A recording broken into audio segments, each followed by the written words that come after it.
Hello there folks, and welcome back to my YouTube channel, place where I discuss different topics about spirituality and introspection, usually and from time to time game of interpretation. Here I am back here in nature, preparing to have my little lunch and, well, also preparing to plant my feet on the ground. Kind of chilly today, and I do admit it's been a very long time since I actually, uh, you know, went out in nature. Like, it's been some nasty days, it's been some good days, but it's just that I'm kind of really tired of all so many things, and I just prefer taking a withdrawal for my own. That is why my progress towards the video games that I'm working on has been halted, and reason why I also didn't drop anything for the 2 year special that I was planning to do, and I gave up on the game jam that I was interested in doing. But the point is, I still keep up sharing some of the things, and I still keep up doing certain, little videos, and I just want to have some fun with some friends, even if I kind of end up distracting myself from time to time. But the point is, I really don't mind taking some breaks, and I really don't want to embrace anything new for the time being. Now, the point of this video was to talk again about ignorance, since there was another little tip that crossed my mind. Now, this tip was that suffering will be the only guidance that, ignorant people will have. Okay, now so many people always rely on so many different things, usually on God or something like that, which they kind of end up treating as a slave, right?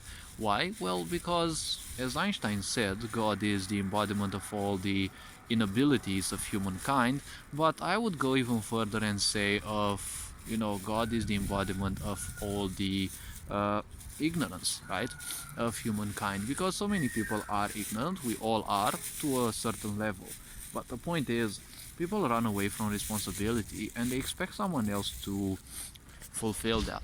Now, the point is, when you do this, suffering will always be on your side because, well, you're running away from that which you should be.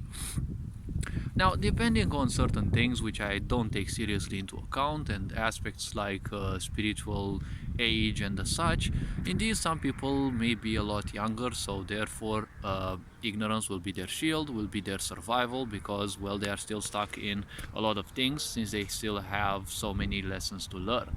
Now, I don't take lightly to these, since I don't like, how to put it, I don't feel like following what other people say just because they say it, and just because I would be supposed to necessarily follow or support them in one way or another. Came here to experience my own things and share my own ideas and feelings. So if things kind of resonate or not, that is not up to me. So the point about ignorance is that many people call this, you know God, okay, as basically the one who is supposed to solve all the problems in their life. Now, listening to people around me, right, and, well, people in general regarding Christianity, because this is kind of the religion that I can pick on, since I'm supposed to be a Christian myself. Now, the point about this is that people have these quotes that they keep repeating, and when people repeat things without realizing much of the depths of what they're saying, well, basic psychology says that they are technically ignorant, right? And there are all sorts of these quotes. God wills it, it must be done, it is God's will, right? It's all this playing the victim part, in which you are simply a matter of circumstance, right? This is just narcissistic aspect in which you're crying that you don't have control over things the way you wanted them to, and it is up to God, aka this almighty powerful source, right? Although source is not necessarily the best word to describe it. And you see, it's up to this to solve all the problem and shit in people's life, right? But as I've been saying, you can't solve shit in people's lives. You have to teach them how to do it, because if you solve people's problems, they will create more and more, so that, well, you simply spend more time with them. Is this a bit parasitic? Well, it may be called so or not. It's not an importance, it's just a factor. The point is, the way people act or react to things just shows how much level of awareness they have. And when people attribute literally all their problems to a deity, right, to solve them, then the question is, well, if this God is almighty and powerful, like, isn't he suddenly your God? Or is he suddenly your slave? Because, well, what's the point of a deity, right? A deity is a being which is far superior to, let's say, you and your perception, and at the same time it doesn't have much, if else, well, if not, it doesn't have anything to do with you. So the point is, why would you think God would move their little finger for you, right? Now, throughout history, of course, Europe has had a lot of soldiers, right? All countries that were Christian, they had soldiers, which were also called as soldiers of God, right? And there have always been these ideas of ignorance, right? You're serving your God, you're serving your country, you're serving the king, who is a messenger of God, the priest is a messenger of God. But the big question is, why are these messengers of a deity? Right? Like, the first question to ask people who believe in this God is, do you think God actually knows about your existence? Because, well, people kind of forget one thing. Creation is, like, well, we cannot say fully ignorant, but technically it is fully unconscious, okay? Because in unconsciousness, creation, from there creation comes into existence, but it doesn't come out of an impulse, out of an urge.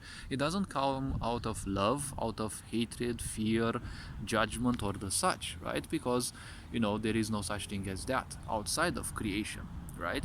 And the source, let's say, let's call it like that, although it's kind of attributable to something which kind of is pinned to a location, because, well, when you say a source of light, technically you speak of a source or something that is located in a single place, right? And it doesn't move. So the question is, do you think this deity really sees you or observes you or even knows of your existence? Because question B, why would that be so important, right? Now, going into psychology a bit, this kind of calls to the fact that you haven't been given the right attention, the right amount of attention, and you honestly would expect anyone or anything to actually, notice you. And that's why so many people end up as feeling as if they are God favored, right? And I've seen a lot of, old folks usually, but not only, people who use this so-called God's wrath against you, right? Whenever you're doing something that they don't like, it's always that God is angry on you. It's like they can communicate with this, but if you're communicating with something that doesn't exist, well, usually that is solved with a psychiatrist or with an exorcist, because, well, it's either a possession or it's either some kind of, personality disorder or something like that. I wouldn't say mental illness, right? Because mental illness is something different. But psychologically speaking, right, it's kind of awkward to believe in something you don't know. People haven't experienced God.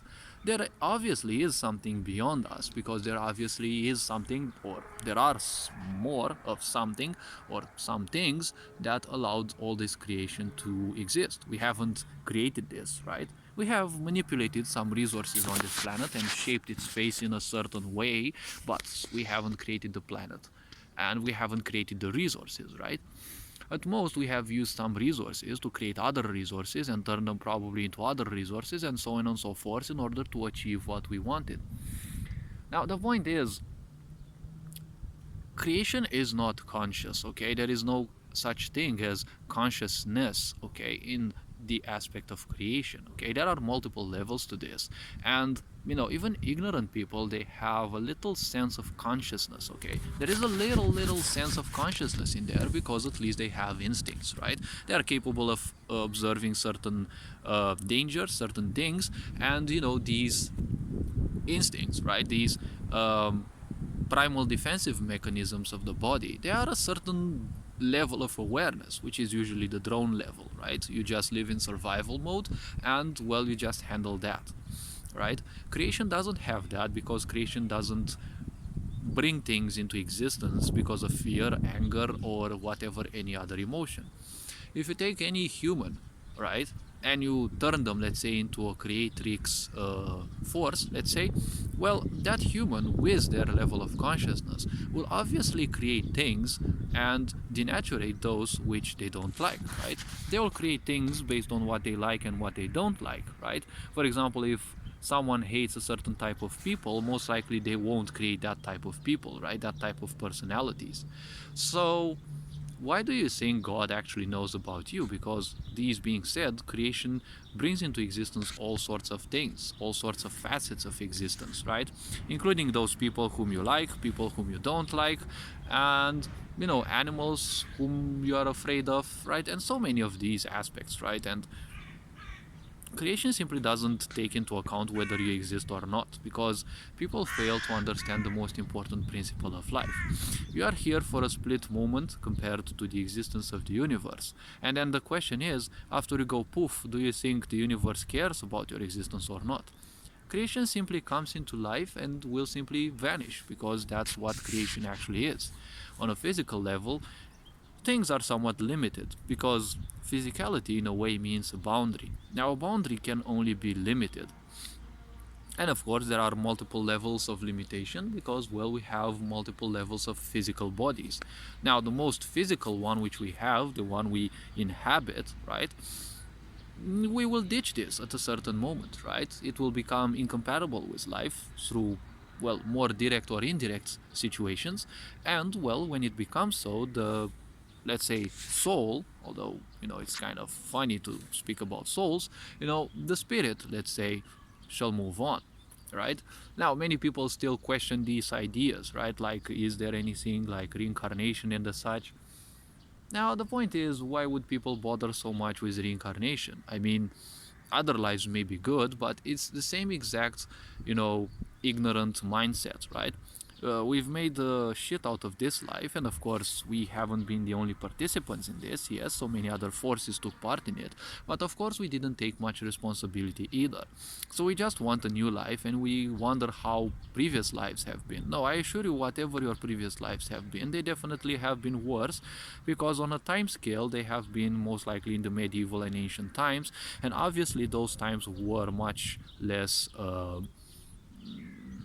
Let's say welcoming, right? But we have survived as a species through those, and now we just move on.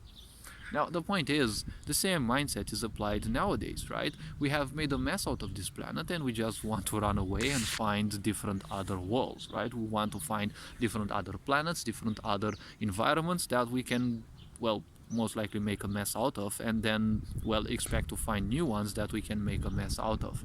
So until we fix ourselves, well, we will only have suffering as a guidance, because, well, as I've said, suffering is the only guide that ignorance will ever have.